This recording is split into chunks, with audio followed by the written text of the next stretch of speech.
Today's guest is a clinical psychologist and a professor from the University of Toronto. He's the author of the book Maps of Meaning, The Architecture of Belief, and he's got an extremely popular YouTube channel and a fantastic self-help program called the Self-Authoring Suite. Recently, he's become known for his outspoken stance against Canadian Bill C-16, which would make it possible for employers and organizations to be subject to punishment under the code if any employee or associate says anything that can be construed as directly or indirectly offensive. It's a creepy bill that makes non-binary pronouns compulsory. But Peterson's stance when it comes to freedom of speech is just one wonderful part of this amazing human story. And I think you'll love this interview, and I hope you'll listen to it with an open mind. All the links you need to find Dr. Peterson will be in the comments section of this website. Now, everybody, welcome to the DTFH, Dr. Jordan B. Peterson.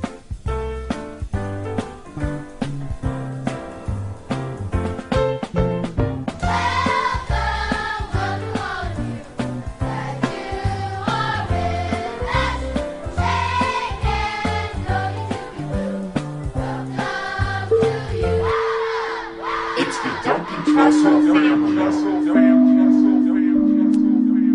Dr. Peterson, welcome to the Duncan Trussell Family Hour podcast. I'm really excited to get this chance to talk with you. Well, thank you very much for the invitation. I thought maybe we could just start off for folks in my audience who aren't aware of this Canadian Bill C-16. I was hoping you could give a synopsis of what this bill is all about. Yes, well, it's a bill that's in the process of being passed at the federal level. It's quite close to being passed already. There is very similar legislation already in place in a number of Canadian provinces, which are equivalent to American states. And the bill purports only to add gender identity and gender expression to the list of protected categories under the Canadian Human Rights Act and the Criminal Code. So it seems essentially like nothing but an extension of similar human rights legislation that's been extended to protect other groups, right? Ethnic groups and racial groups and religious groups and so on.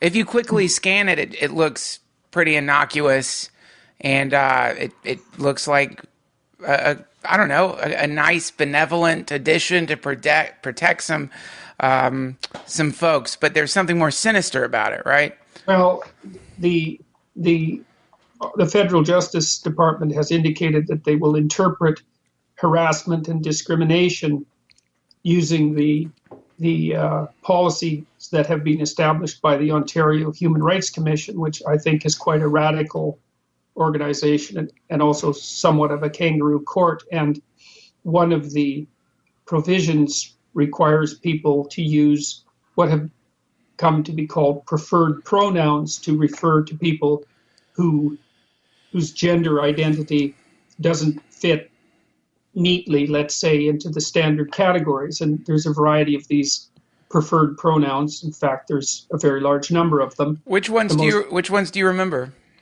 Well, one of them is they, and so that means that people are demanding to be referred to by a plural pronoun and asking people to sacrifice the distinction between singular and plural. And then the others are words like je and jure, and there's dozens of them. Who invented je and jure? Well, that's really the issue.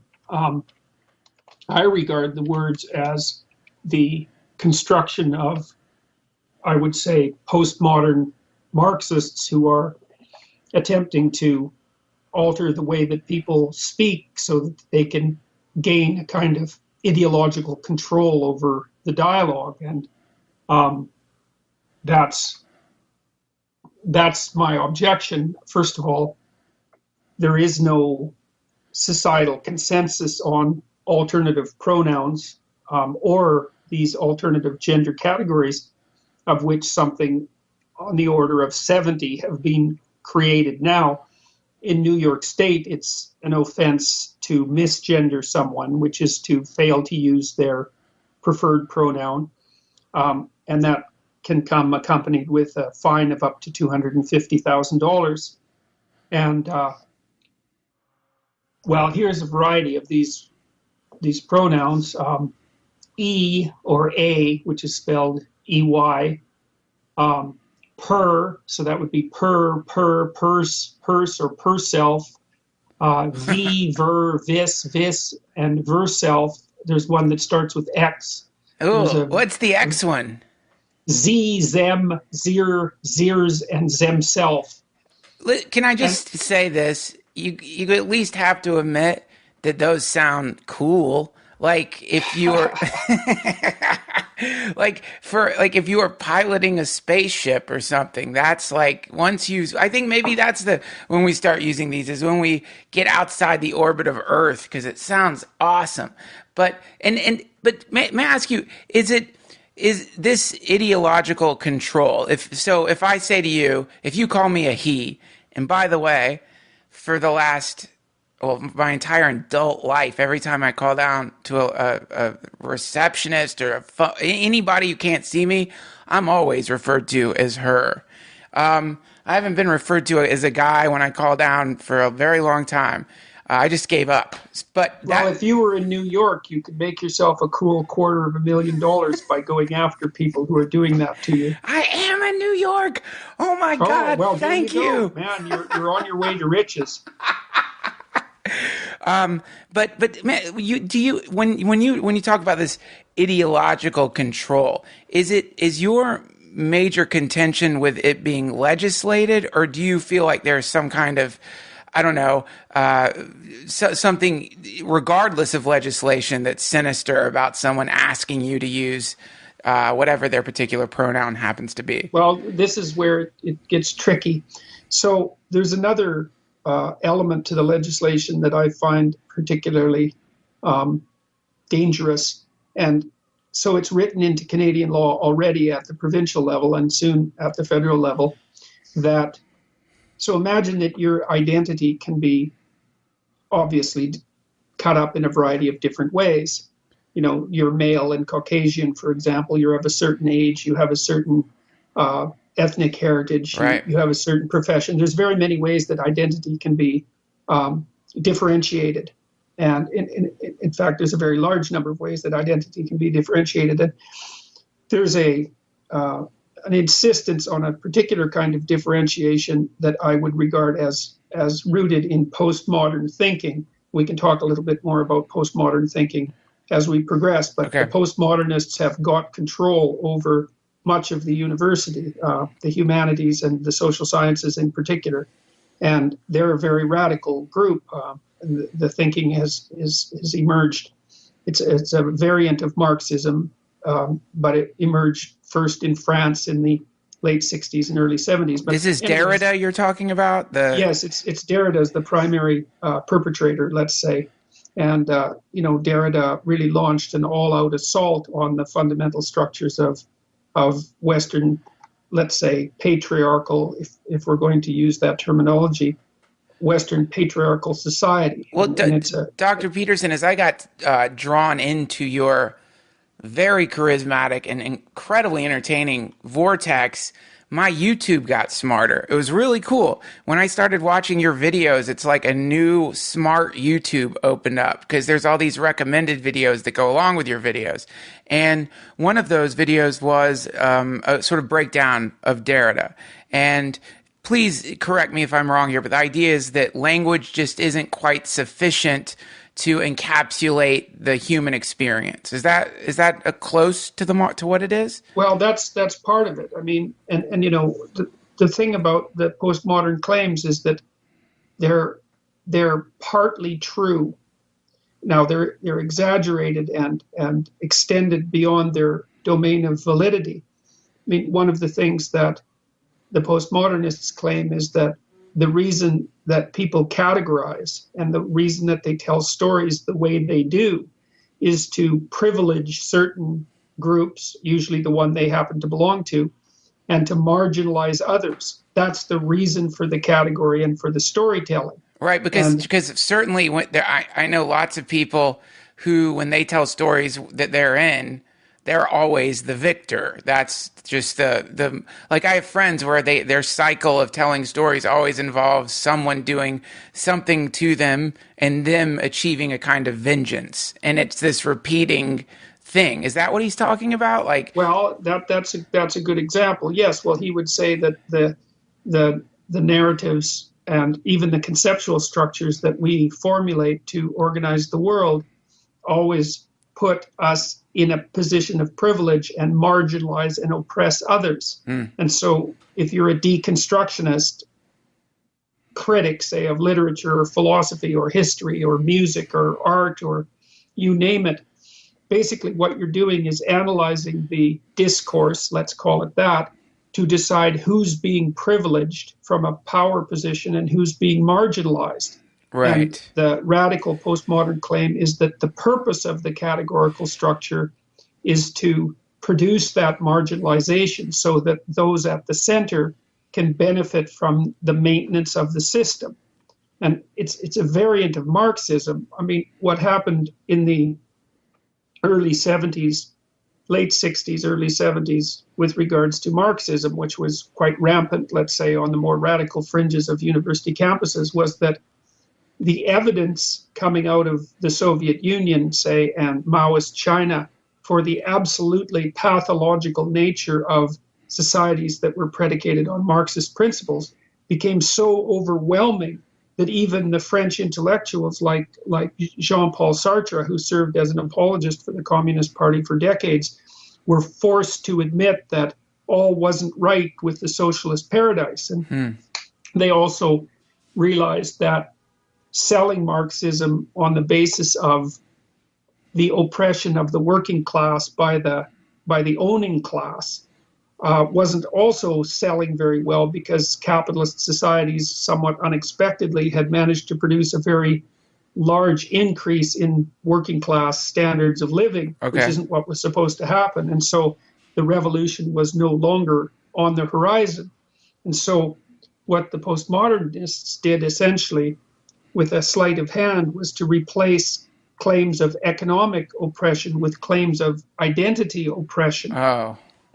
And they substituted power for economics. And so the postmodernists basically view the world as a battleground of fragmented identity groups, some of which have central power. And so those would be male Caucasians, say, in Western society, Right. and some of whom have been pushed to the periphery. And part of the postmodern attempt is to undermine the center. And so that would be the classical social structures, in the same way that a Marxist might want to produce a revolution in a capitalist society, to undermine the central power structures by whatever means are necessary, so that the marginalized can reclaim what has essentially been stolen from them.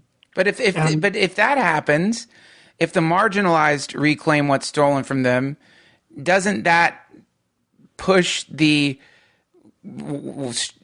they call me, a straight white male, basically the worst thing on earth right now, it seems like, that makes us get pushed to the corners, and then aren't we in the exact same problem now that they've marginalized us and demarginalized themselves? So you're in the identical situation. Yeah, but they would regard that as somewhat perversely, because postmodernism is in some sense a valueless, I mean, technically a valueless philosophy. They would regard that as only appropriate because of the historical injustices. Well, what does that mean? That means that there's some certain amount of time that Caucasians are supposed to exist as a marginalized subsection of society, and then we get to come back? How does that work? I don't understand. Well, I don't understand either, and I don't think that, I think there's far more going on with the philosophy than is actually explicitly stated within it. I mean, the niceties of how you balance things out again across a long span of time haven't been ironed out. And my suspicions are the claim would be, and this is a strong suspicion, is that, well, you guys have had it good for so long that you're going to have to be marginalized for the indefinite future in order for anything even resembling justice to prevail. And, one of the pernicious things about this, I would say, is that, the postmodernists, the only kind of identity that seems to matter to postmodernists are identities like race and gender and sexual orientation and so forth, all things that are, you might consider, intrinsic elements of a person. And you're basically nothing more from the postmodernist perspective than a member of that group. And the fact that you, Duncan, for example, don't appear to be personally responsible for the slavery that characterized the US 100 years ago is completely irrelevant, because the postmodernists aren't concerned with individual responsibility and individual guilt or innocence. They see the world as a battleground of power, and that the entities that are struggling for power are these identity groups that you hear so much about. Now, the problem with that, there's a multitude of problems. There's a terrible problem with the idea of group guilt. There's no difference between the idea of group guilt and racism. It's the same idea. Yes. Although I guess they presume that this reverse racism is something that will help bring justice to these historical inequities. Well, this is what they say. This is what they say, because they've said it to me. Oh, listen to you, Dr. Peterson, a poor, oppressed white male. Oh, poor you. That's what I've gotten thrown at me before. Anytime you try to say anything, for example, which seems to me a fairly obvious truth. If you are using my gender, my skin color, as a mark against me, and generalizing me to a category in that way, then that has to be racism. That has always seemed like racism to me. It will never stop seeming like racism to me. And that's where you run into this rotten snake eating its own tail thing, where people who are purportedly trying to achieve some equality in society are trying to achieve that by marginalizing a group of people based on their skin color, and the whole thing just explodes there. Yes, well, it explodes for a number of reasons. One of them is that the marginalized multiply beyond number. And it's because people can be classified in a very large number of ways. So let's say that you assume that a given racial group, let's say Hispanics, for the sake of argument, have been marginalized unfairly. And so you try to bring them into the center, but then, of course, they immediately fragment into male and female Hispanics. And so the male Hispanics are marginalizing the female Hispanics. And then you can classify the female Hispanics by, let's say, new immigrants and old immigrants, or wealth of family, or yes. current socioeconomic status, yes. or attractiveness, or weight, or so any categorical system marginalizes. So that means that any value system, any system that puts forth something as a value to be attained, simultaneously defines everything that isn't that value as of lesser worth. Right. And that's the key truth of the postmodern claim. It is the case that if you have any value system, that some things are valued and some things are devalued. Right. Now, the postmodernists say, well, the only reason you would value some things and devalue others is to maintain your power. And so they have a very bleak view of the world. It's basically a world of every group against every other group, struggling for nothing but dominance in a kind of nihilistic background. What is there? What would be the post? By the way, this is, until I encountered you, I guess maybe I didn't understand postmodernism, but I always had a kind of fond idea about what I thought it was. It seems like, in a lot of ways, a kind of a tool you can use to maybe escape being stuck in some symbol system that isn't allowing you to actualize yourself. There seems something in there that's like, for example, after it's, and even after listening to mostly from listening to you, I've spent some time thinking like, am I a man? Maybe I'm not. Am I a lady?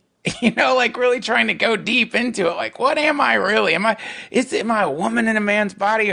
Is it possible that I could just become that spirit? And though, from that introspection, I realized I really like being a man. Like, I like it. I like my identity. Well, that takes us back. Let's go back to the beginning of the conversation a little bit. I mentioned another pernicious element of the legislation before we took our detour into postmodernism. Yes. And we had talked about identity. And so it is now law in Canada. The following claims are legally instantiated.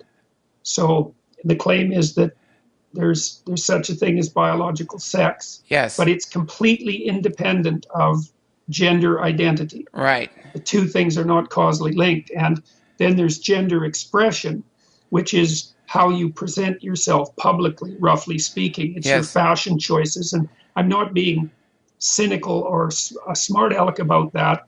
It states directly in the relevant policy documents that gender identity is how you wear your hair and do your makeup and what clothes you choose while you're doing normal day-to-day things like shopping. I mean, that's right in the policies. And so that's now protected. That mode of self-presentation is protected from criticism or from discrimination, harassment, say, which is the same as criticism.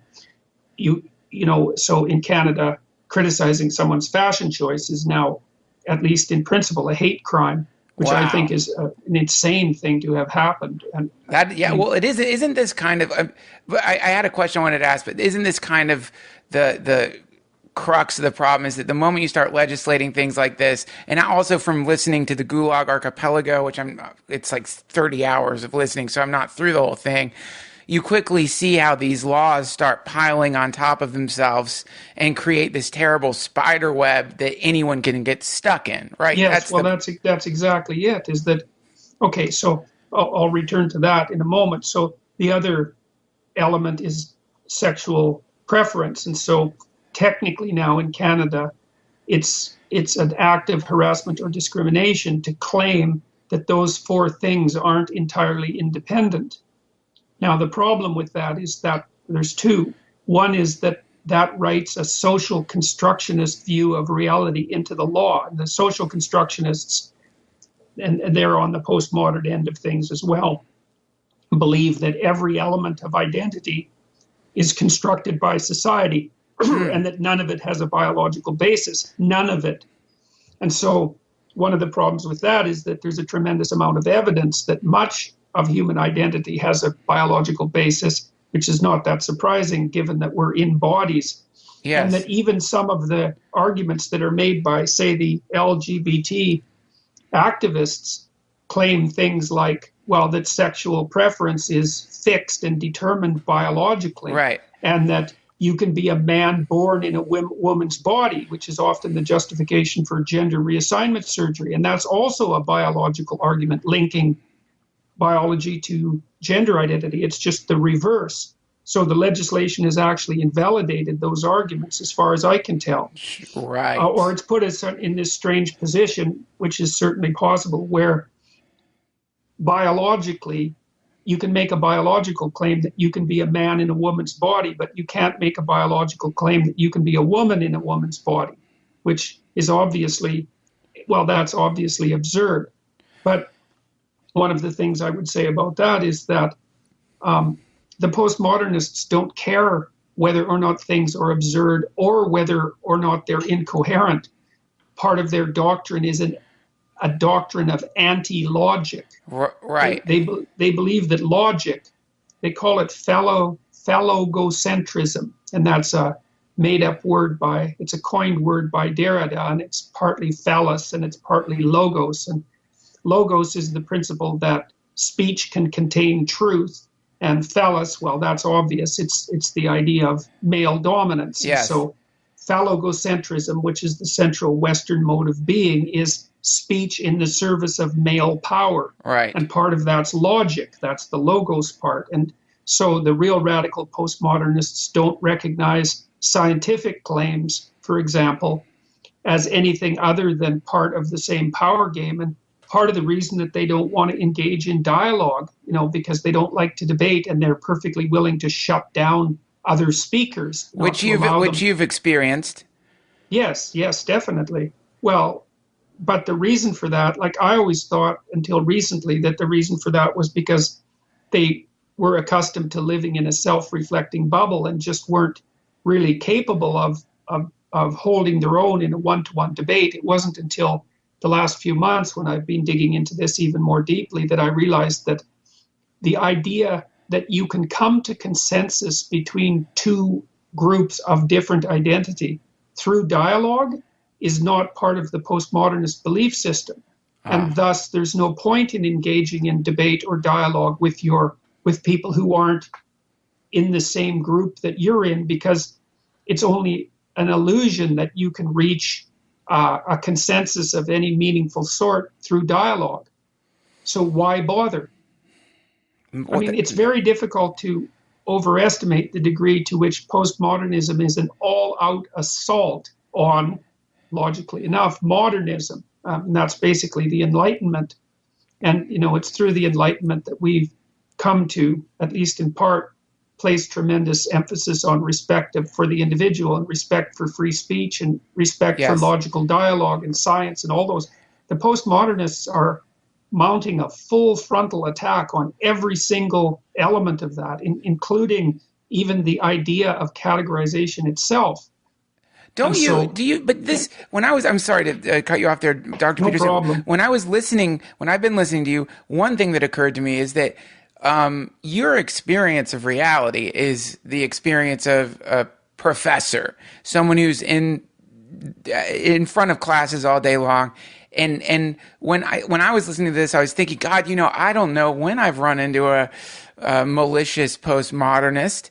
I can't think of the last time that, in fact, no one has ever asked me that I can recall to refer to them by a G or a jour in my life. But because of where you're at, the university system, you're sort of in the front line of this thing. And I was wondering if you could kind of talk about how, even though this is just something happening currently in the universities, or mostly in the universities, how this could spread into the rest of the world, and how something like this could end up snowballing. Oh, well, it is spreading into the rest of the world already in a variety of ways. So, for example, this doctrine that there's absolute independence of biological sex, gender identity, gender expression, and sexual preference, that's already being taught as unquestionable doctrine in the junior high and high schools in Canada. And you can be certain that that's happening in very many places, especially the more liberal places, or let's say the more left-wing places across the United States. And in no time flat, that's going to be mandatory. That's my sense of inevitable movement forward. And so children are going to be taught this, in fact, in schools already. They use this little animated character. Sometimes it's a unicorn and sometimes it's a gingerbread man. And it's called the gender unicorn or the gender gingerbread man. Or there's a teddy bear too. They're all harmless, sort of propaganda advertising animations. And you have, to the right of the gender unicorn, you have 4 rows, and one indicates your biological sex, which was given to you at birth. So I think they call that sex assigned at birth. They don't really call it biological sex. Right. Gender identity, gender expression, sexual preference, and then you can put an X. Say there's a line under those words, and you can put an X anywhere on that line to indicate where you fall on all of those dimensions. What age groups are filling out this form? Well, that's grade 7. That's basically targeted to junior high and above. And so you see, it's inculcating a particular kind of philosophy of identity. Right. And there's a bunch of problems with that. I mean, the first problem is that the evidence that there are biological differences between men and women is overwhelming. The evidence that biology determines gender identity in some sense, in virtually all cases, is overwhelming, in that the vast majority of people who have a biological sex also claim that they are psychologically, let's say, or from the identity perspective, the same as that biological sex. Right. And so the idea that they're independent is completely insane. That doesn't mean there aren't more feminine males and more masculine females, because there certainly are. There's overlaps. But even the masculine females tend to identify as female, and the feminine males tend to identify as male.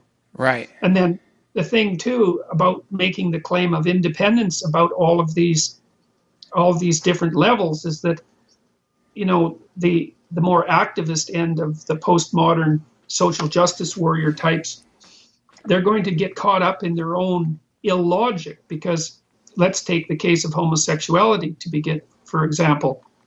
I mean, the LGBT lobby is dead set against anything that smacks of conversion therapy, the idea that you could convert someone who has a primarily homosexual identity to someone who has a primary hetero. They regard that as, well, it's illegal in Ontario and in many states now to even attempt that.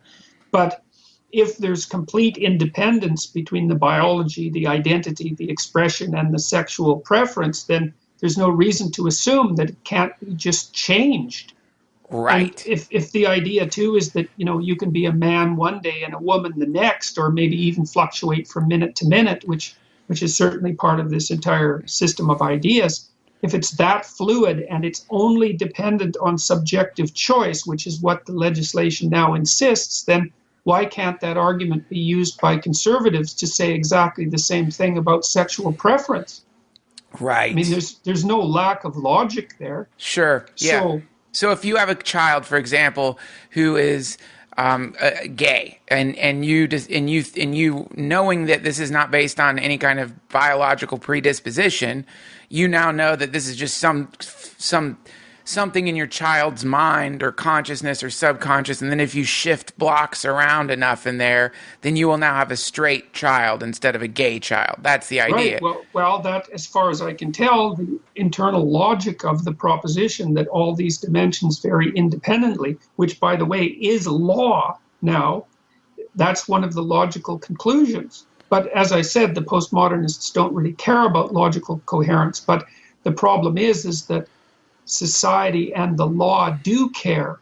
And, you said you've been listening to the Gulag Archipelago, and one of the terrifying things about that book by Alexander Solzhenitsyn, by the way, is that Solzhenitsyn outlines these laws that were passed in the early part of the 20th century in the Soviet Union, for one reason or another, usually ideologically motivated utopian ideas. Yes. And then as the laws unfolded, they revealed their murderous interior and skewed the system to run by the legal code, because, a legal code is basically the operating system for a society.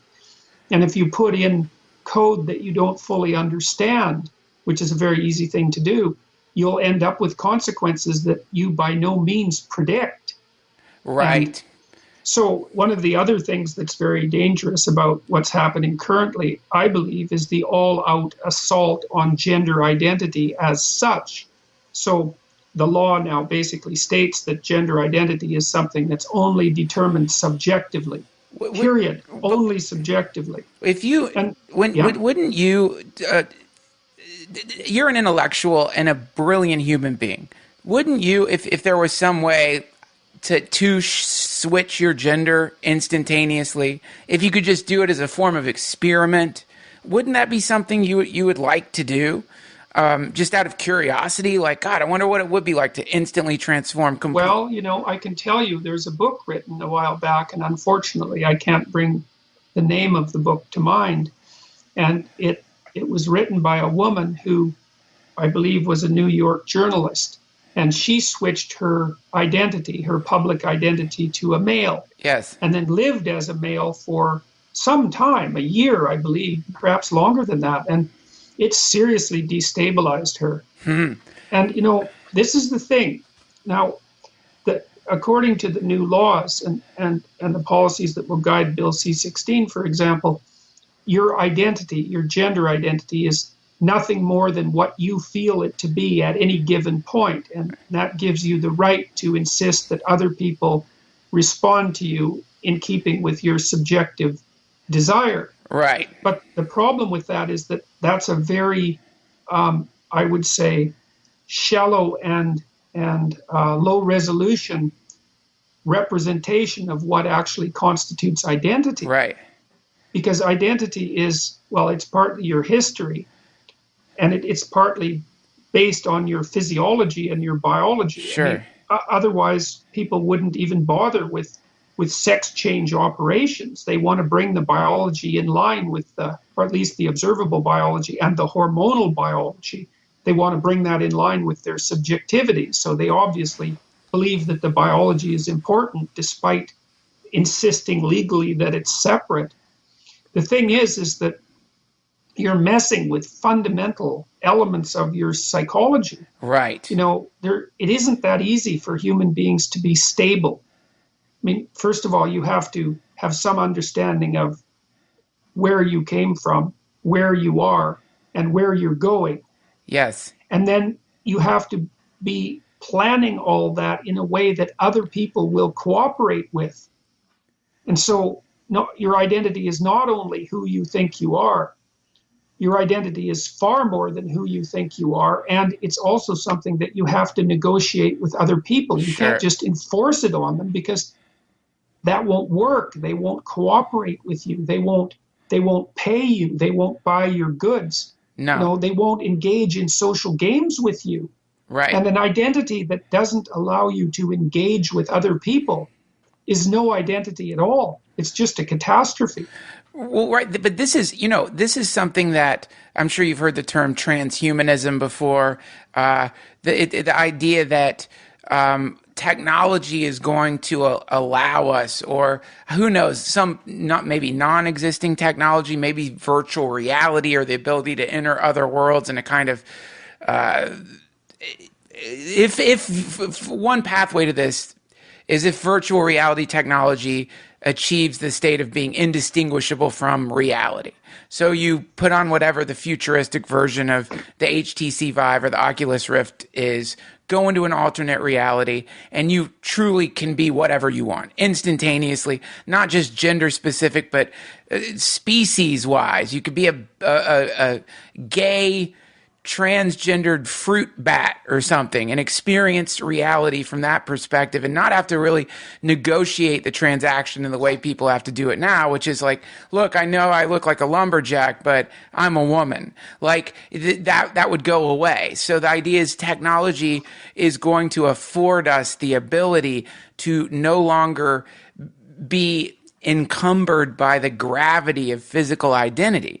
And I've always thought that is something that would be really cool, not because I want to turn into some other gender, but because, wow, I'd love to see what life as a bird was like, for example, or life as a cloud, for example. It's that does seem to be one avenue that's opening up for humanity, at least in the digital universe. So in that way, it seems like this postmodernist concept of is going to be amplified by technology itself. Yes, well, I mean, what I would say about that is two things. Is that, first of all, we're already equipped with that facility, because that's what happens when you dream. Right.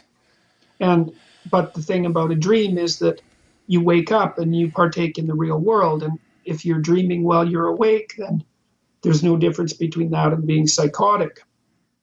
So, and then, of course, we already have advanced technologies to transform our identities. I mean, that's what happens when we watch a play, or when we go to see a movie, or when we read a book of fiction. Right. And human beings are very good at, like, I can read a book, no problem, where the main character is female. Yes. And that's a fairly intense simulation. Right. And of course, the evidence suggests that reading of that sort, and some of my students have done this work, does improve empathy and so forth. And so, you know, the human capacity to understand other human beings, and even animals to some degree, is dependent on our ability to imitate them within, to take on their role. Yeah.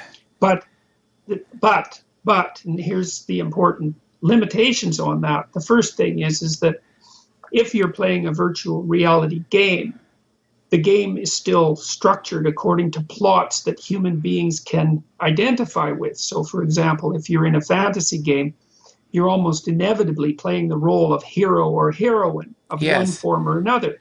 And that's because that's a role that human beings adopt and find pleasurable and find useful, because the hero is, of course, the person who continually masters the unknown and expands his or her adaptive capability.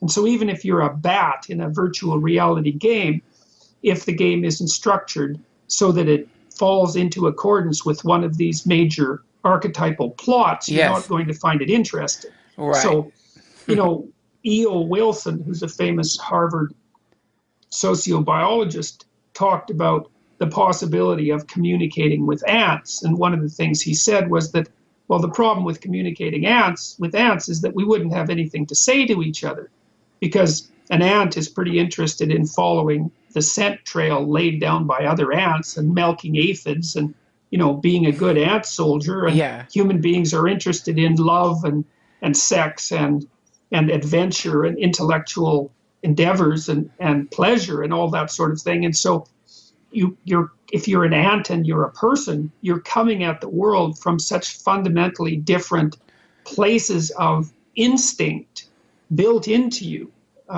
that you cannot communicate with something with whom you share nothing in common. Right. And you don't have pet ants. No. And the reason for that is you can't communicate with ants. Now, you can communicate with a cat to some degree because you're both mammals. You share a lot of evolutionary history. Yes. You can sort of imagine what it's like to be a cat.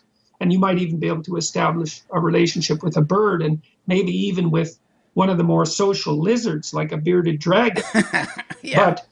But the thing is, if you're pretending to be another creature, even if the pretense is quite real, like it might be in virtual reality, you're still going to do it in a way that isn't like that animal. Sure, because you're a human.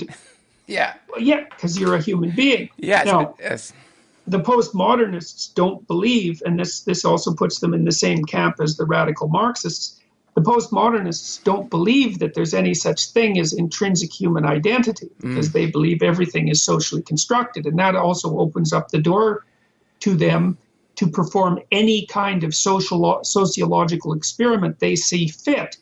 Because, if the current human being isn't an admirable sort, that's only because they've been programmed badly from a sociological perspective. And all you have to do is adjust the society to produce your ideal human of the future. Now, we've seen what happens when societies do that, because that's what the Soviets tried to do, and that's what the Nazis did.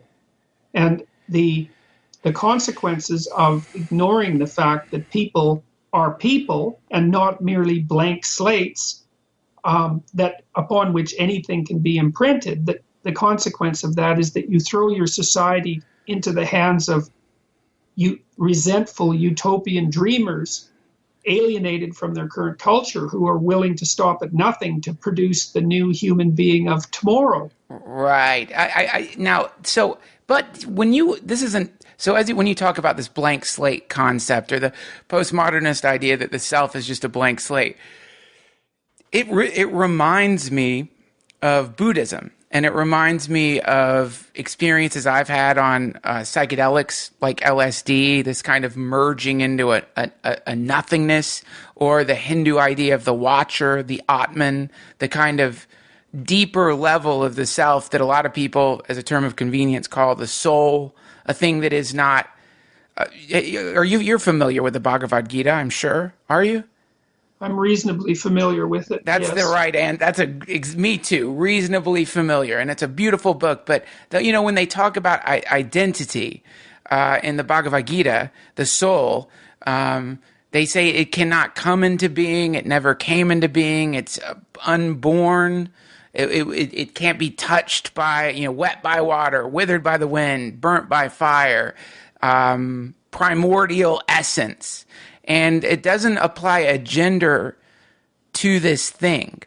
And so when the postmodernists, it's something like a conception of pure consciousness. yes, I would say, and you see similar ideas, say, in Christianity with regards to the idea of the divine word, which is something like creative, communicative consciousness that has an eternal existence, but that's simultaneously embodied in every single person. yes, that thing, that's the thing. And I know that you're a Christian. I heard you talk about that on Joe Rogan's podcast. So I was really interested in asking you about the simultaneous thing that we are enduring right now, which is that we have these bodies that suffer, that have gender, and yet there does seem to be something greater within us that isn't limited in that way, or even concerned about that sort of thing.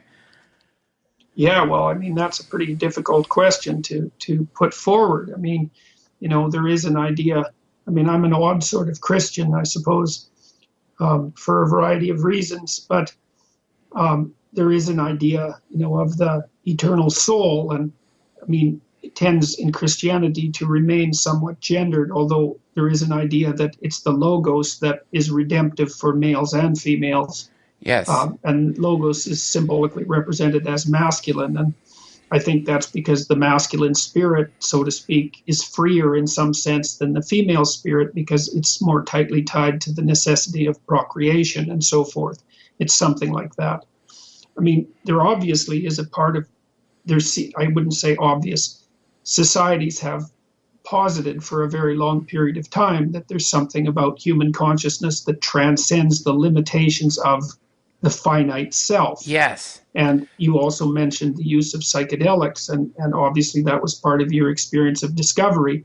There's a reasonable amount of evidence, and most of it was compiled by a man whose name, if I remember, was Wasson, who is an amateur mycologist, a student of mushrooms. Yes.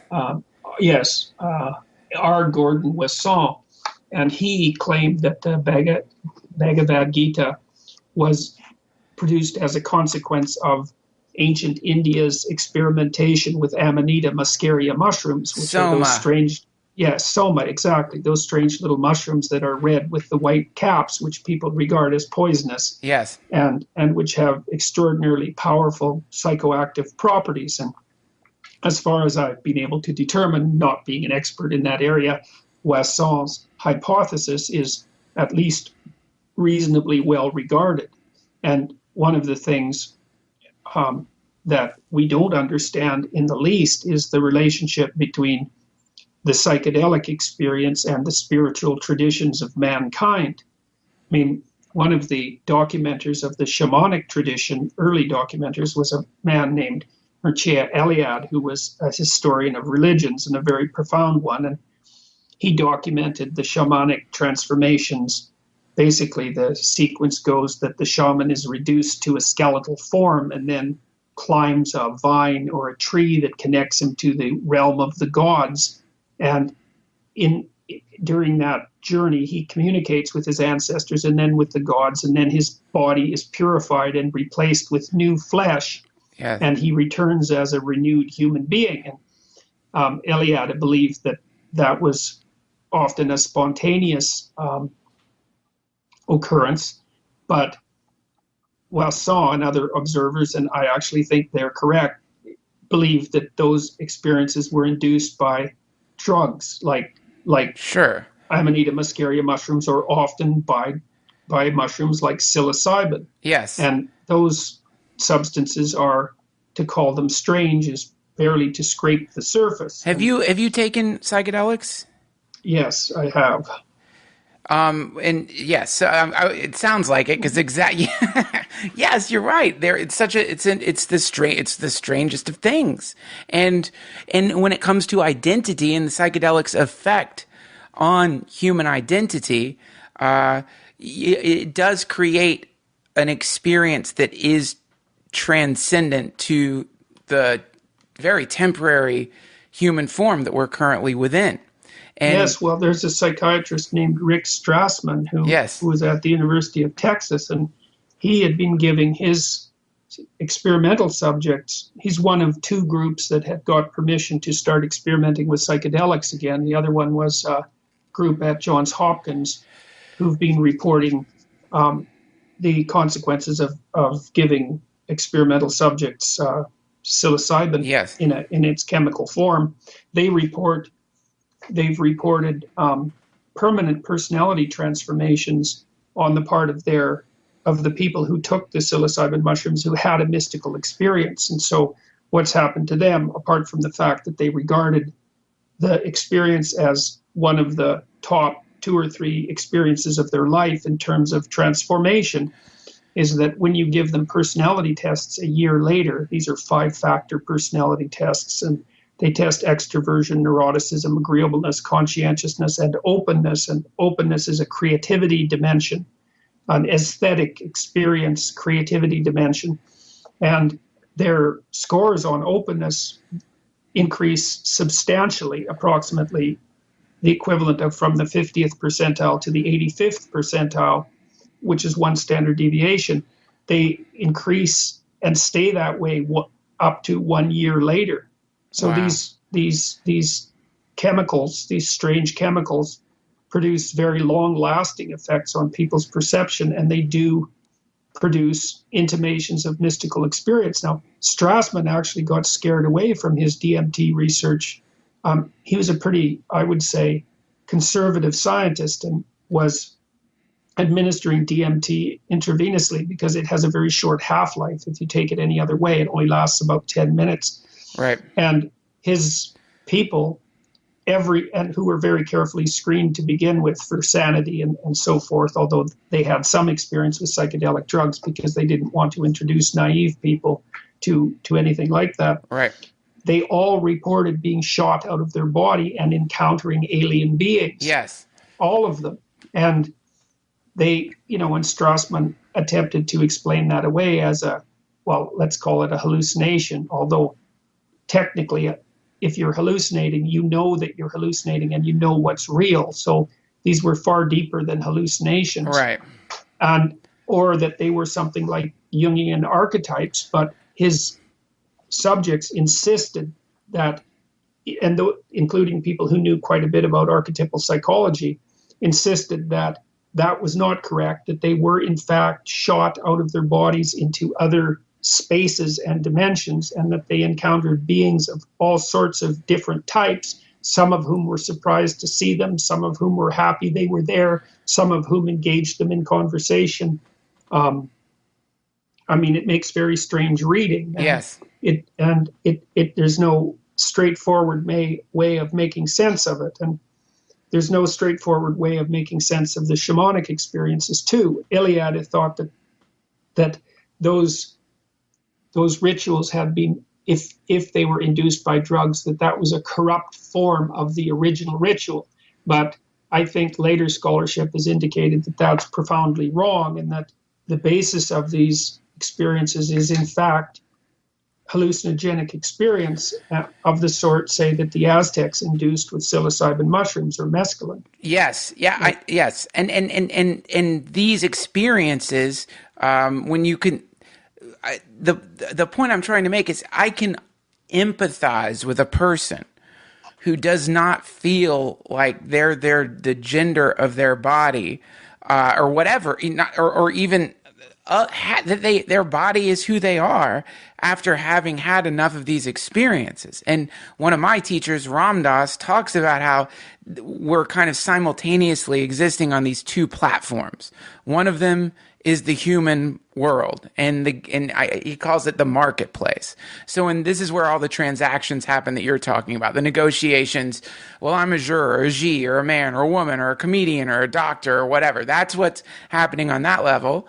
While simultaneously, there's this other level, this other platform that we exist in that has nothing to do with the human body at all. This is I think you were talking about the book of John. In the beginning was the Word, that thing.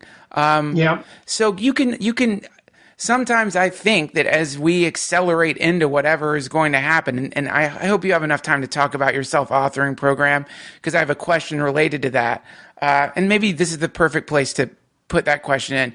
In your self-authoring program, you talk about how it's good to write about the potential futures. And please stop me if I'm butchering this. So if I keep, acting like a lazy stoner, don't do anything for the next 6 years except the very minimal amount of effort that I have to keep food in my body and pay rent, what's my life going to look like in 6 years, in 10 years, in 15 years? So you sort of come up with that version of potential hell realm that you write for yourself. And then you also, what would happen if I actually started taking risks, became stronger, more focused, set goals, and moved in that direction? What would that life look like? So you get these two different, one beautiful timeline and one absolutely horrifying timeline. So it seems to me that in the same way as a species, we're witnessing these two potential timelines opening up.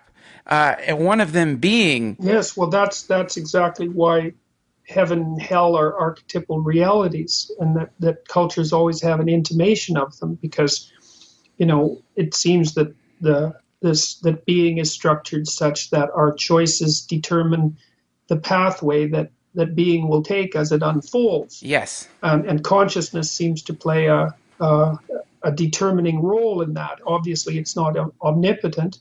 There are limitations to what any of us can do. We have a somewhat constrained sphere of immediate influence, although that can be expanded dramatically under certain conditions. And it certainly occurred to me, and I think this is I would say that this is a fundamental presupposition of Christianity at its deepest strata, is that people are always making a choice between transforming reality into something more closely approximating heaven or something more closely approximating hell. Yes.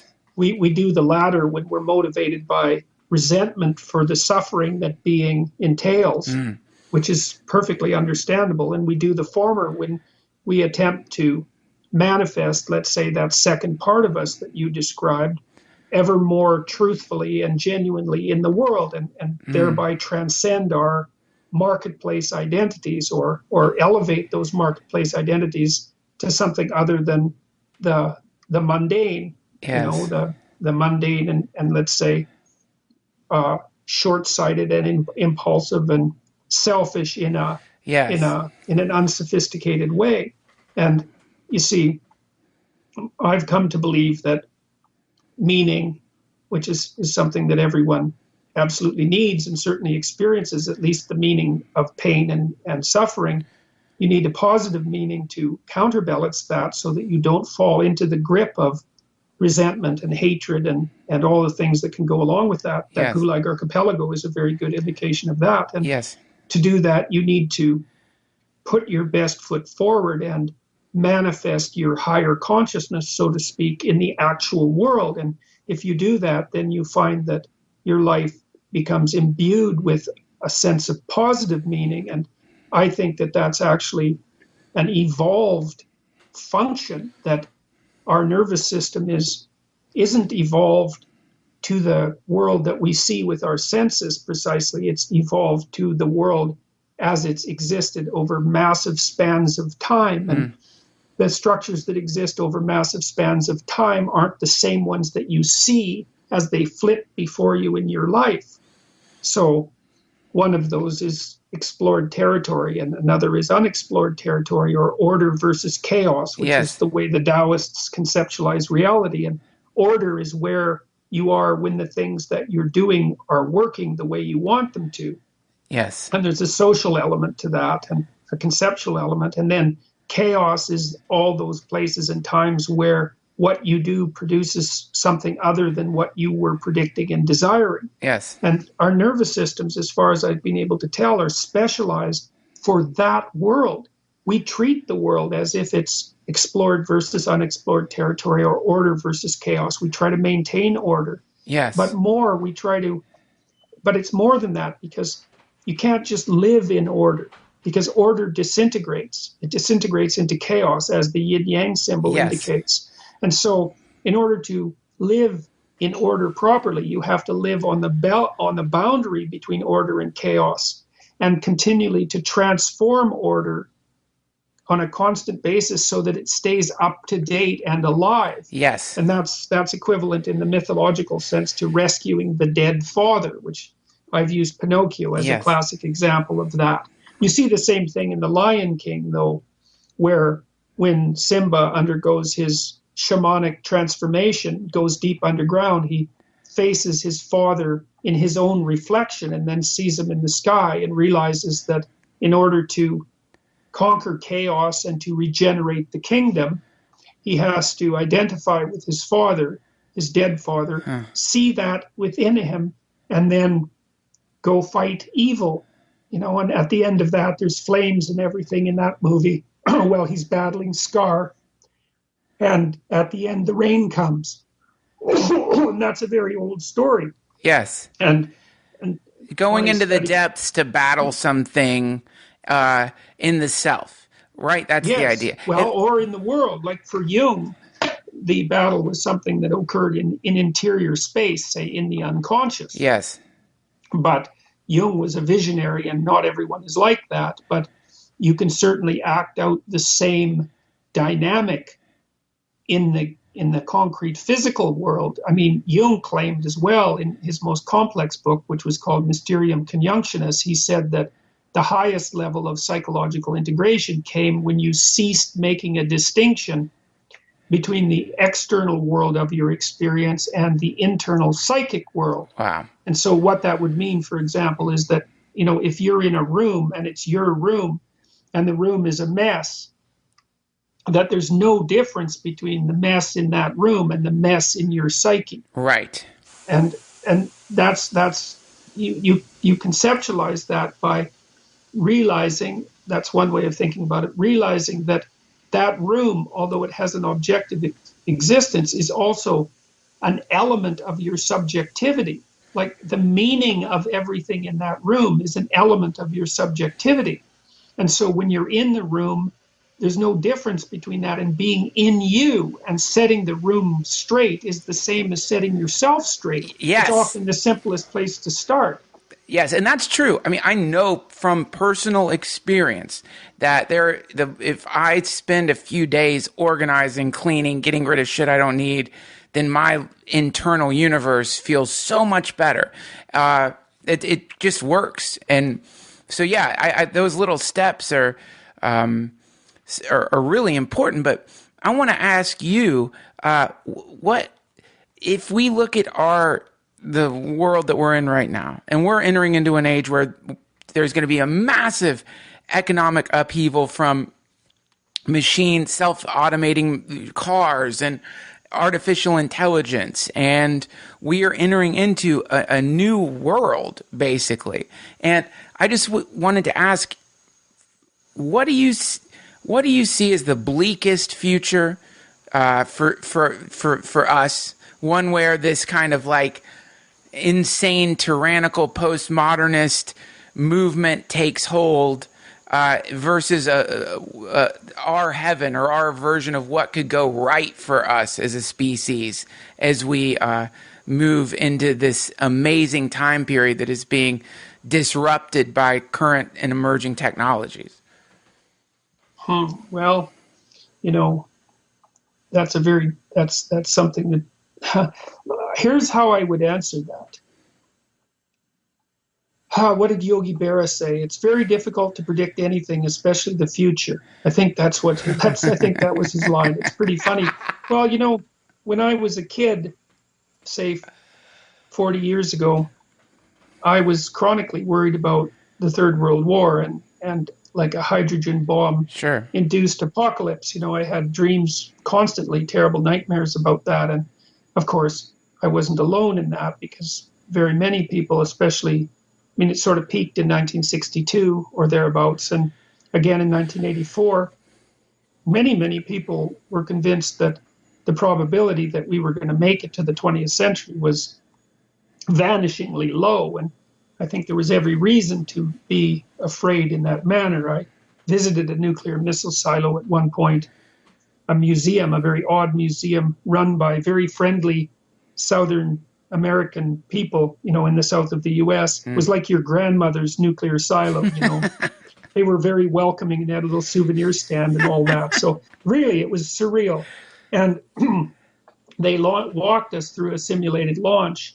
And basically that meant that there was one person on one side of the Star Trek-like console and another person 16 feet away on the other side, both of whom had keys.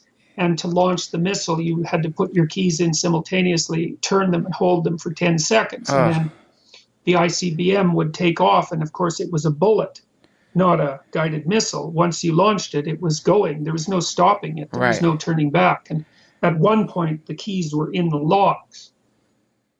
Now, I suspect that was during the Cuban Missile Crisis. They wouldn't tell us, but, it was very surreal, is putting it mildly. Yeah. But I realized about 10 years later that, or maybe longer, that I couldn't worry anymore about the future because it's so indeterminate that I became convinced that no matter what I was worried about was likely to happen, that was unlikely the thing that was going to happen. Right. Okay. Okay. Now, to not weasel out of your question totally, so what I felt then, and this is what I wrote about in Maps of Meaning, and I've talked about this a lot in my YouTube videos, and it's also part of the self-authoring suite philosophy, is that in times of radical uncertainty, it's necessary that the hero be born. Yes. And because the hero is the person who doesn't deal with something specific, the hero is the person who deals with uncertainty itself. And that's the great dragon of chaos. Yes. And so I would say that what's necessary is necessary for the individual to become prepared for everything and anything. Right. And the way that you do that is by developing your character. I mean, that's the oldest religious story, let's say, is that it's incumbent upon you to take on the role of the supporter of the world, the pillar of the world. Yes. And you do that by, I would say, trying not to lie. That's really something fundamental. And then by conceptualizing heaven as opposed to hell, and then by devoting yourself to its production in whatever ways you can as an individual. And that might mean, you start by learning how to make your bed and learning how to make meals and learning how to take care of your family. Right. Like shouldering the responsibility that's immediately in front of you before you worry about the world. And as you shoulder that responsibility, you become stronger and less nihilistic and hopeless. And perhaps your life also straightens around if you're lucky, so you don't get tortured quite as much. And that starts to decrease the bitterness. You can get let's call it a virtuous process underway if you're willing to humble yourself enough to take the first trivial steps, steps for which no one will congratulate you or which you might even be ashamed to notice that you need to do because you haven't been. Yeah, or even, here's a sadly controversial thing to say, or just maybe you start off by praying. Right? You could just start there. A nice secret prayer to the universe. If you have to say universe, you can't say God now. But I think that in the Pinocchio story, and I've talked about this fairly extensively, but I've spent a lot of time analyzing the Disney Pinocchio film, which is, an animated masterpiece, obviously. And so when Geppetto makes the puppet, the marionette, Pinocchio, of course, a marionette is something that's being pulled by strings by an operator behind the scenes. Yes. And you see that people who are possessed by ideologies or possessed by their parents' beliefs or anything like that are marionettes of those ideas. Right. And so, but Geppetto hopes that his creation can become something other than a mere marionette. And so he wishes on a star. And you see, that's a prayer of sorts, of the sort that you're referring to. And what I would say is that the prayer is the attempt to orient yourself towards the highest good of which you're capable of conceiving. And I suppose that for all intents and purposes, and this is a Jungian idea, that's what constitutes God for you, because it's the ultimate in orienting values. But And so haven't you had an experience of actual, like, I love, I like the intellectual take on it. I've done it myself, but then my experience of God has been something that's just a direct, it's hard to talk about. It's very personal, but Dr. Peterson, haven't you had that experience where it's like, sure, it's what I guess what I mean is it's more than wishing upon a star. Yes, well, I've had multiple experiences of that sort. Yeah. Yes, where you are crying out for help because you're so stuck. You know that this thing is way more complicated than you're able to intellectually figure out. And so you sort of call out to something. And then when you talk about the mushroom experiments, the synthetic psilocybin experiments, I think Dr. Charles Grobe is doing at Johns Hopkins in treating addiction, these mystical experiences are contact with a transcendent consciousness that is a separate intelligence that out of its benevolence and never-ending love for you helps save your ass. Don't you think that, do you feel like you're a little like you're tying yourself down a little bit because so many people are God phobic?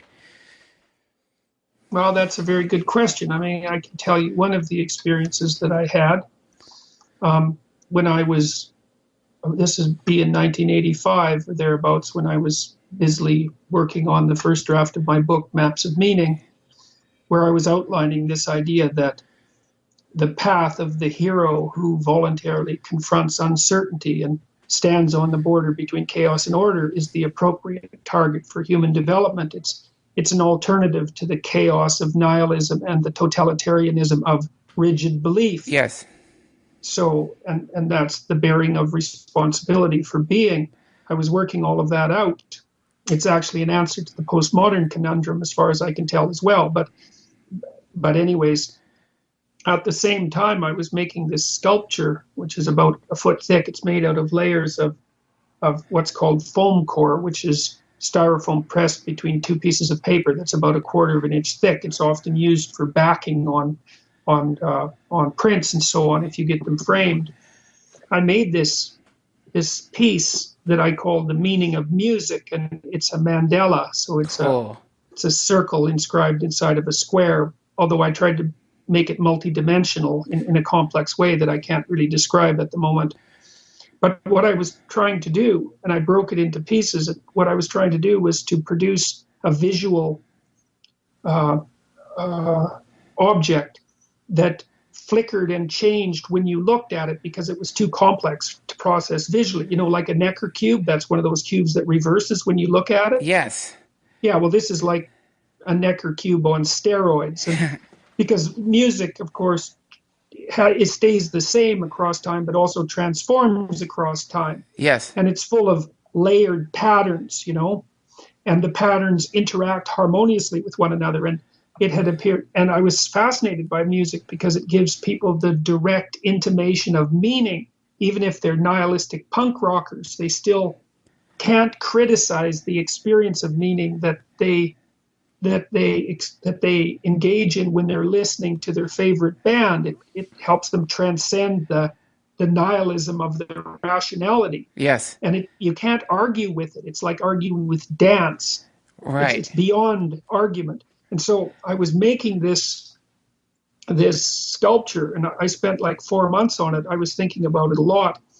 And I got it mostly assembled. And then I was in my living room in Montreal, and I was listening to Mozart's Fourth Symphony, the Jupiter Symphony, and I was really listening to it. And it's one of these complexly multi-level patterned pieces of auditory sculpture that I believe represents being, because what being is multiple levels of patterned transformation interacting simultaneously. And music is a representation of that, which is why I think we find it meaningful. Anyways, wow. I was listening intently to this symphony, and at the same time I was concentrating on the sculpture that I had made. all of a sudden, and everything I'm about to say is a metaphor because there's no way of encapsulating it properly in words, but it was as if the heavens opened up above me. I mean, I was still in my living room, but Yes. the experience is best represented by one of those early Renaissance paintings where you see God or Christ up in the sky with an opening in the sky against the clouds and against the sun. So it was like that, even though I didn't really see that, but it felt Yes. like that. And there were some visuals that were associated with it. And I felt something descend upon me that had a personal nature, something Yes. like what you were describing as a higher consciousness that was actually a being of a sort. And it filled me Yes. from the inside out. And I had and it was enrapturing, let's say. And it was an incredible feeling. I mean, it was a divine feeling, I suppose, is the right way of thinking about it. It was Yes. certainly a religious experience. And it transformed me, and it turned me into something far more than I normally was. And maybe you could think about that as an intimation of what you could become if you worked on it for the rest of your life, which sometimes I think is what hallucinogens provide people with, is Yes. an image of who they could be if they shed all of their deadwood. Right. Anyways, it was as if an offer was being made to me that I could be like that from now on permanently. And I thought, well, I don't know how to do that. I couldn't walk down the street in this condition, in this elevated condition. I wouldn't belong in the world anymore. I wouldn't know how to function. Right. I don't know how I could do it. And so this experience, this thing, say, that was communicating with me was accepted that as an answer, although I would say with some sorrow, and then it receded. And then I went and talked to my wife, and I told her what had happened, and I was shaking like a lot, and like a tremendous amount, and my pupils were completely dilated. Wow. Yeah, and that happened to me one other time in a similar manner, although it was more like an echo. It wasn't quite as intense, but I was concentrating very much on trying to understand the meaning, the central meaning of music, and of course the phenomena of meaning itself. And it seemed like the combination of that intense concentration and the visual stimulation and the music all culminated to produce this transformation of consciousness. But that was its nature. And so I talked to an old neuroscientist that I knew at that point. His name was Frank Irvin. He was a very interesting and wise character. And, I found out that those sorts of experiences are often reported by people who have temporal lobe epilepsy, for example. Just before they have a seizure, they have this experience called an aura. Dostoevsky had those, and they're often accompanied by this sense of massive opening up of consciousness. But I didn't have a seizure, and I don't have any signs of epilepsy or anything like that. So I guess it was an analog. It was an analogical explanation. I mean, there have been neurological investigations that show that stimulating certain parts of the brain can reliably produce, let's say, mystical experiences. Sure. I know. But really what happened is, see, I like to just condense things just for purely out of convenience. And even Aleister Crowley talked about the convenience of these terms. It's like, yes, absolutely. It's some kind of, you can turn it into any kind of scientific breakdown that you want. But it's so much easier to say, God came to you, and you had a spiritual transformation from experiencing what people call the Holy Spirit, I think, in Christianity. The comforter, that thing that comes to you so that you recognize that, oh yeah, you're definitely not alone. And then the element of it that's personified, it definitely has a personality. It has a kind of which is usually described as graceful, the ultimate in gracefulness. And then also it's polite. In the sense that when someone's like, I don't think I'm ready to do this right now, because if I go out into the streets in this state of consciousness, you're asking me to you want me to offer you my ego. I mean, this is the story of the rich man who comes to Jesus, right? And wants to follow Christ. And Christ says, oh, well, just give your things to the poor and follow me. And Right. he's like, I can't do that. And Right. that's the price of the ticket, isn't it? It's like when the thing comes to you, it asks for everything, in exchange for what? Who knows? I know exactly what you mean, though. I can't go shuffling through the streets, starry-eyed and filled with the glory of God. What are your friends gonna say?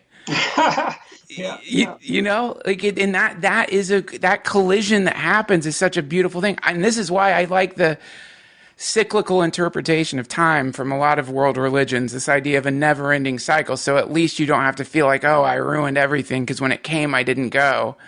Because the idea is like, no, you'll get that chance again and again and again and again and again and again.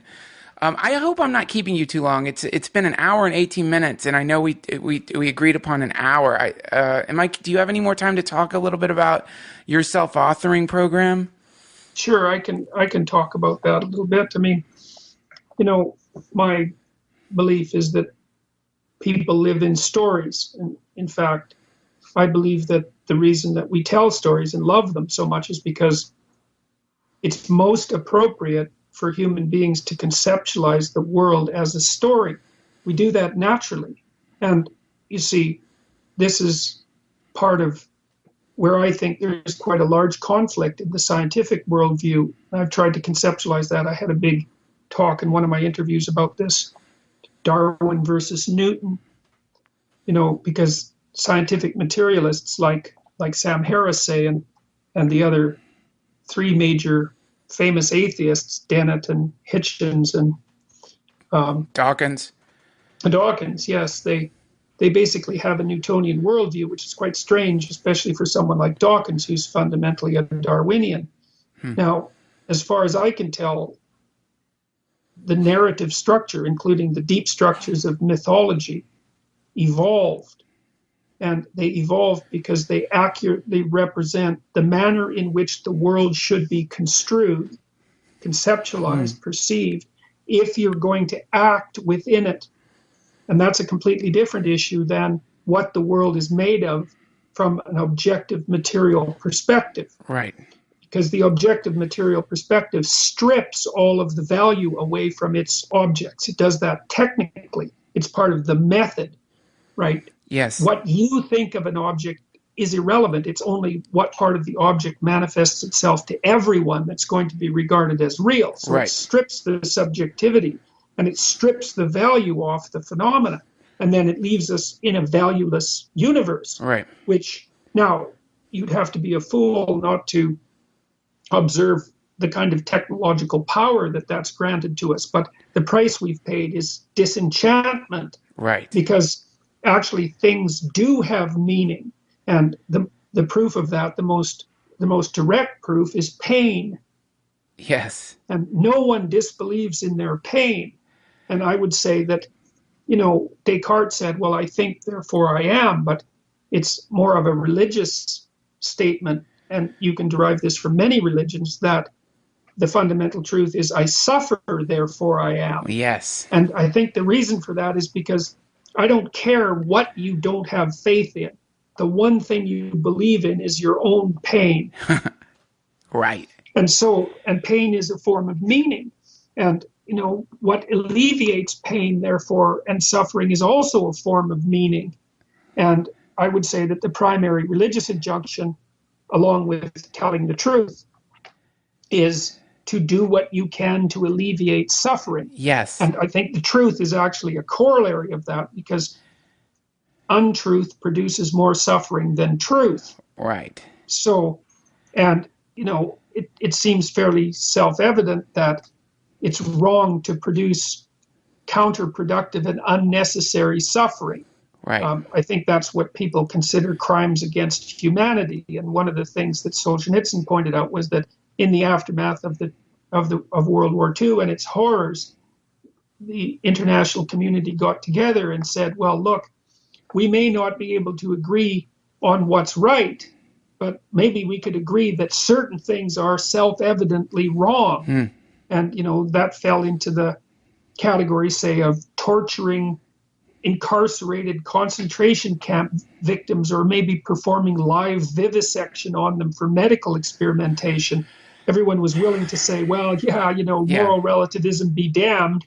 No, that seems, well, it doesn't seem wrong. It seems evil. Yes. And the problem with denying the existence of evil is that means that you have to relativize the Holocaust, for example. And that's a step that people are generally not willing to take. Right. And no wonder. Well, if you posit the existence of evil, you instantaneously posit the existence of good, because good is whatever takes you the farthest possible away from evil. Right. And you may not be able to define that because it's complex. I mean, we don't know exactly how the Nazis and the Germans fell into the trap they fell into. Right. I mean, we do know that lying had a tremendous amount to do with it, just as it did in the Soviet Union. And crystal meth. Yeah, well, right. Well, yes. Well, I guess that's a different form of lie. That's Yes. to hell with everything. I'll just concentrate on the moment. Right. And that eliminates the future. And everyone knows that that's a bad idea, although, it's not surprising that people take the respite where they can get it. Anyways, having sorted this out, at least to some degree, I was interested in the responsibility of the individual to maintain the integrity of the state, because it's actually the awareness and consciousness of the individual that serves as the medicine for the corruption of the state. It's the individual consciousness that keeps the state alive instead of it merely acting as the corpse of the past. Right. And that ties into that idea of revivifying the father. Yes. We all have a responsibility to update and revivify our culture. Right. And not to merely abandon it, because we actually live inside of it. We live inside of its corpse. That's a very old Wow. idea. It's the oldest idea we have in narrative form. It's part of the Enuma Elish, which is a Mesopotamian story. Anyways, my colleagues and I wrote the future authoring program to help people articulate themselves and to make more of their experience known and explored territory and less of it chaos and horror. And so if you do the self-authoring program, if you do the past part of it, it helps you write an autobiography. It helps you divide your life into different epochs and then to write about the emotionally significant events, especially the negative ones, because if you have a memory that's more than 18 months old and it's still dragging you down, that means that there's information locked in that experience that you haven't yet released. There's Right. a lesson to be learned from it, which is how you would reconfigure yourself so that kind of occurrence would be less likely in the future. Right. And so that's it's as if part of your spirit is trapped in the past. Right. A transformation that you need to undergo hasn't been undergone, and that might be because it's an extraordinarily difficult transformation and you just don't know how to do it, or it might be because you've avoided thinking about it because it's too frightening. Right. And no wonder. People are often traumatized by horrible things, and it's no wonder they don't want to think about them. Right. But it doesn't help, because then you just carry them around as unprocessed catastrophe. Ugh. And that's really hard on you. It elevates your chronic levels of stress and makes you old. Yeah. And the present authoring program helps you identify your faults and your virtues using a standard Big Five personality model so that you can figure out what might be improved about you and what you could capitalize on that's already working quite well. And then the future authoring program does what you mentioned earlier. It helps you elaborate a vision of the positive future 3 to 5 years down the road and the negative future that might befall you if you allowed your carelessnesses and avoidance and deceit and character flaws to dominate you, to become resentful and to augur into the ground. And so when you delineate those, you have a hell to run away from and a heaven to run towards, and that's sort of maximally motivating. Because if you have to do something difficult, you might say, well, why the hell should I do it? It's difficult and frightening. And one answer is, well, if I don't, then that's where I'm headed. I'm headed to this pit that I already know the nature of. And, yes. You need anxiety working for you instead of against you. Wow, that's cool. That is so cool. I love that. That is like that's such a great thing. I mean, that is such a powerful tool to have to number one, the next time you find, I'm just thinking personally, next time I find myself avoiding some future situation out of fear, to just contemplate the miserable, rancid, mediocre swamp I could end up in if I don't work hard, transforms all of that anxiety into an ally. I love that. It's Yes, really that's exactly cool. right. Well, and I would like to point out that the language that you just used there was deeply archetypal. You know, the swamp is a classic representation of chaos, and that's because things go there to die, also to be reborn. But that's why horrible things lurk in swamps, you know, from a narrative perspective. And you can certainly swamp yourself, and people say, I'm swamped. Right. And what they mean is that too much chaos has aggregated itself around them, and they don't have the resources to organize or order it. Right. And that's a terrible situation because it makes you uncertain and hurt and bitter and then resentful. And then, well, resentment, man, then you're out for vengeance. And there's just no limit to that once it gets started. Right. And so, well, and then the last half of the Future Authoring Program helps people make a concrete plan and articulate it so that they can keep themselves on track and come up with thorough justifications for their more detailed plans. So it's like a differentiation of the positive vision. And we've given this program now, or administered this program to multiple thousands of university students, most particularly with a Professor Michaela Schippers and Ad Scheepers, who work at the at Erasmus University in Rotterdam in Holland. We've given it to several thousand of their first-year business students, as well as to students at a small college in Canada. And we've increased their overall academic performance by about 20%, maybe a bit more, and decreased their dropout rate by, well, between 25 and 40%, depending on the study. And the program seems to work particularly well, and this is quite cool, for those people who are marginalized. And so if you don't have a well-constructed identity, so for example, in Holland, the program had a particularly powerful effect on non-Western ethnic minority men, and they were performing worse than other groups subdivided by ethnicity and gender by like 70%, and especially compared to the Dutch national women. And within 2 years of completing the program, they were actually outperforming the Dutch women. Wow. And so what that meant was that a process that was basically aimed at psychological transformation was sufficiently powerful to override what people usually regard as sociological impediments. Wow. So it's available at selfauthoring.com. And,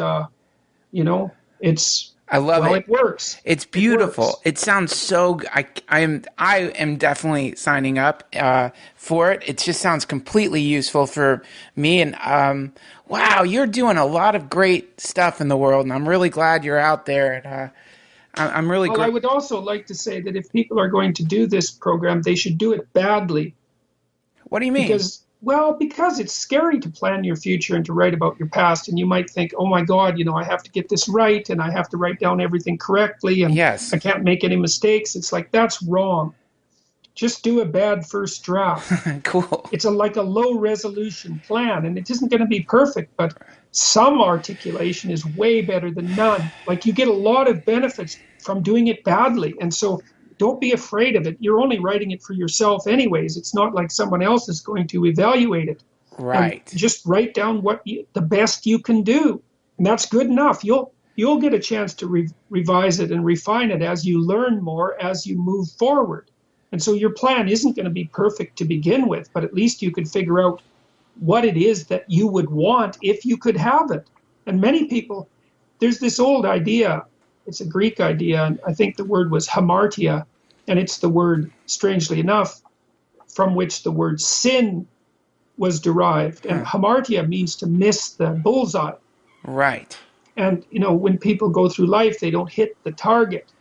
And the reason for that often is they don't specify the target.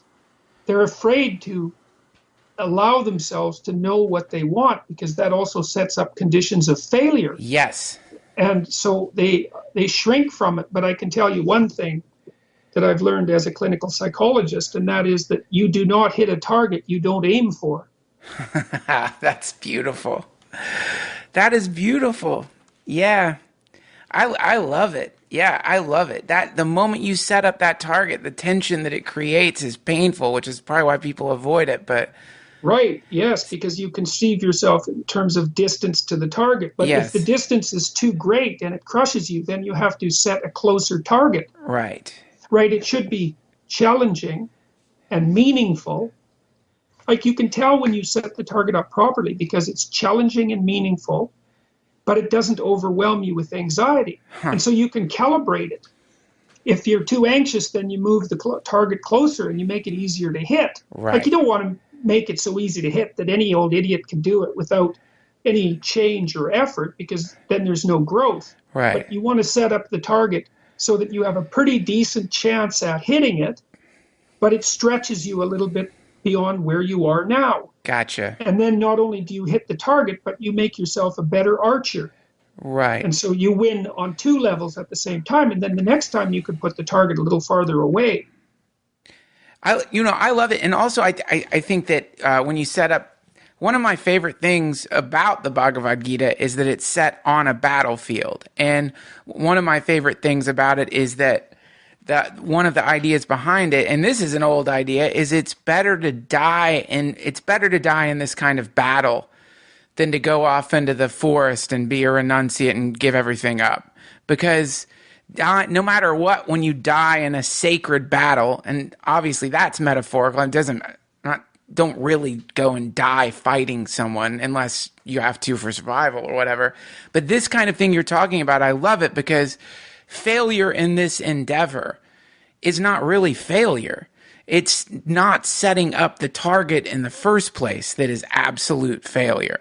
Yes, well, there's a line in Revelation when Christ comes back as the judge of humanity.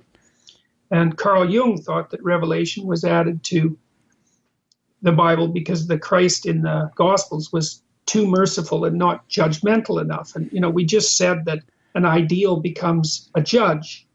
Yeah. So, of course, to the degree that the figure of Christ is a abstracted representation of the perfect man, wow, then the farther you are away from that, the more that image shows itself to you as a judge. Wow.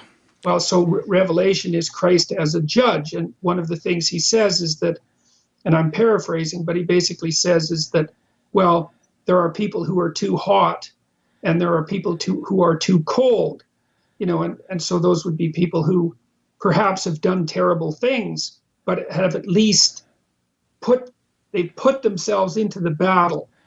Yeah.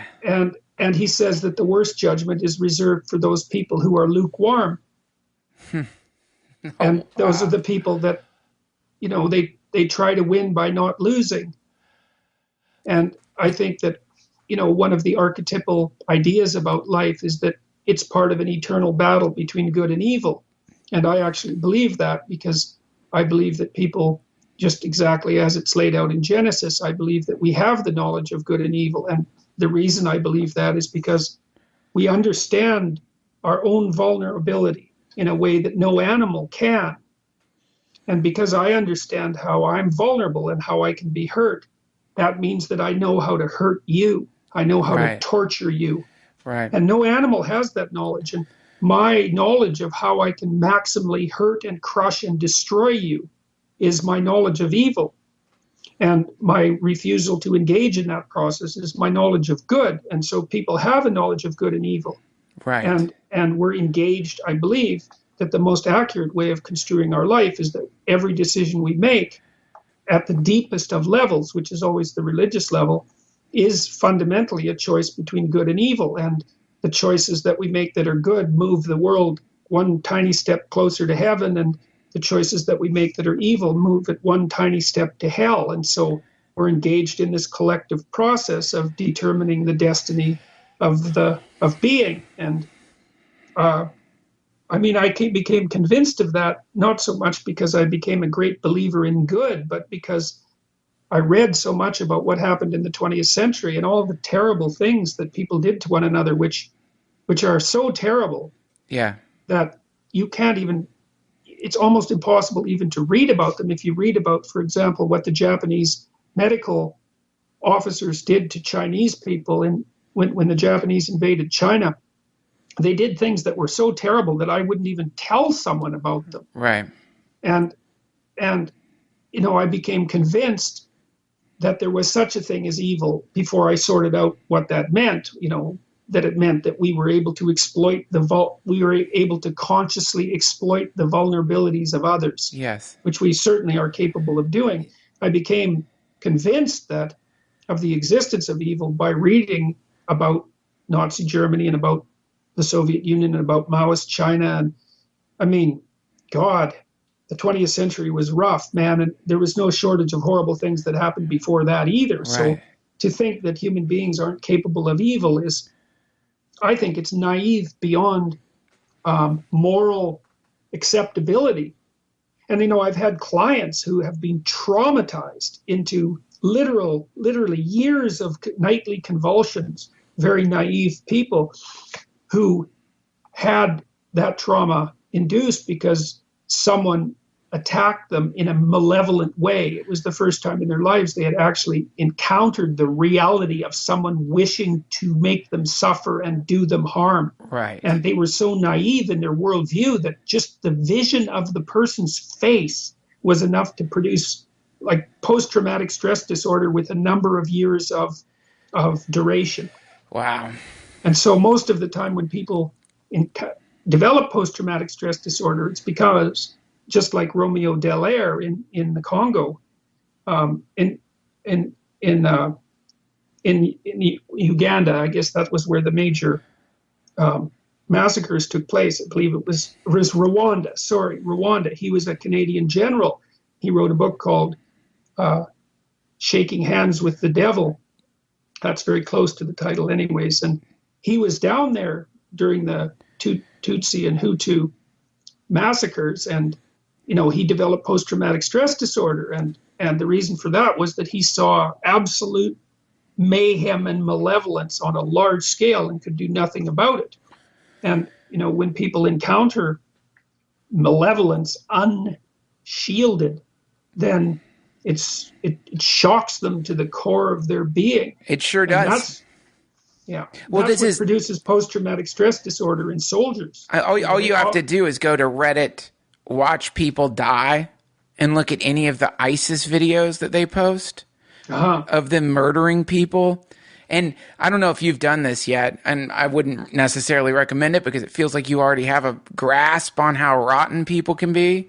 But to me, what's particularly absurd about it, the video I saw, it's they've taken people, they're throwing them on the ground in some kind of slaughterhouse, hanging them by their feet and slicing their throats and letting them bleed to death. And they're doing this to, like, I don't know how many people were in the video, 9, 10 piles of bodies, blood everywhere. But add to that some pretty great cinematography. Like, right. They're shooting these videos like somebody there knows how to do lighting. Somebody there, like, they've got a dolly. Right. Like, and yes, people, in the same way that when ice or water has various forms it takes, steam, ice, people turn into monsters. And there's no question about that. Yes, there has to be evil. You have to, at least as a tool of navigating through this dimension, believe that there's evil. Yes, well, and the thing is, then I would say that once you understand that, then you either decide to participate in its furtherance, either actively or passively, or you decide that that's not good and that you're going to try to set the world right in whatever way is available to you. And that's humbly, because, you don't know what you're doing really, but there's probably a few things that are right in front of you, like the mess in your room or the mess in your relationships, that you could start to set right. And to me, that's the path to salvation. It's not identification with some belief system, which just turns into the same sort of catastrophe that we've seen occur over and over and over again. And that's exactly why I'm a free speech advocate, because I believe that, we set the world right through speech, and it has to be public speech because we formulate our thoughts badly to begin with all of our biases and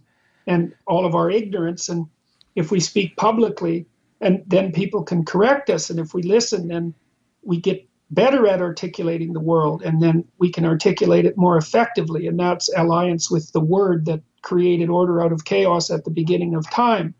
And I see that as the only, that's a manifestation of the divine in human beings. And I see that as the medication for the suffering of life and for evil itself. And I've thought about that for a very long time and tried to criticize it every possible way I can. But I think that not only is that true, but I also believe that people know it's true. If I explain it that way, everyone acts as if it's self-evident. And I suppose it is self-evident. I mean, sometimes if you articulate something properly, everyone goes, oh yeah, I already knew that. I knew that was true. I just didn't know how to say it. And I've been trying to learn how to say these things that are inarticulate. And that's why I wrote Maps of Meaning and made all the lectures that I made and put them online. I think it's just brilliant, and I think that this concept of pain as being meaningful, I think that is a fantastic cornerstone to build something upon. That's why so many religions, like the Buddhist religion, insists that existence is suffering. Life is suffering. Yes, and the reason for that, it's a claim about what's irreducibly real. Everyone acts as if their pain is real. It doesn't matter what they say. It doesn't matter what kind of materialist they are or what they think about the human soul or anything like that. When it comes right down to it, there's nothing more real than pain. Yeah. And that's good enough. That gives you a place to start. And what a place to start. And also the confrontation with this thing that many people just, their entire life is based around trying to turn their backs on it. This idea of turning to face it is the beginning steps. It's beautiful. I love it. It's so simple. And, but that it's, so is E equals MC squared. It's a simple equation that you can unpackage into something amazing. I can't wait to do this life authoring program. It's and I know my girlfriend's going to do it with me too. We've already been talking about doing it. So I'm very excited about that.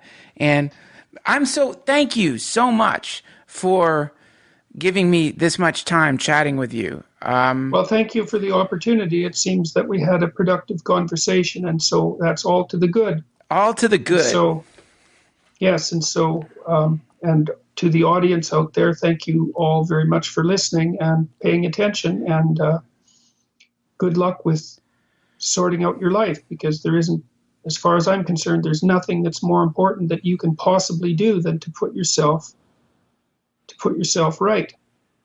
And you can do that slowly. It's the trajectory is what matters, not your starting point. Yeah, you can do it slowly, but sometimes maybe you need to put the pedal to the metal. Yeah, well, there's certainly circumstances like that too. Yeah. So it was very nice talking with you. Great chatting with you. Thank you so much, Dr. Peterson. Anyone who wants to get in touch with Dr. Peterson, all the links will be in the comments section of this website. Or what was your website again? The self-authoring website is selfauthoring.com. Got it. And my own website is jordanbpeterson.com. Thank you so much. Big thanks to Jordan Peterson, and a big thanks to you for listening, and a big thanks to Blue Apron for sponsoring this episode. Don't forget to go to blueapron.com/Trussell to get 3 free delicious meals. Thanks so much for listening, everybody. We will be back within the next few days with a brand new episode. Until then, hang in there. Don't get sick. I love you. God is love. See you soon. Hare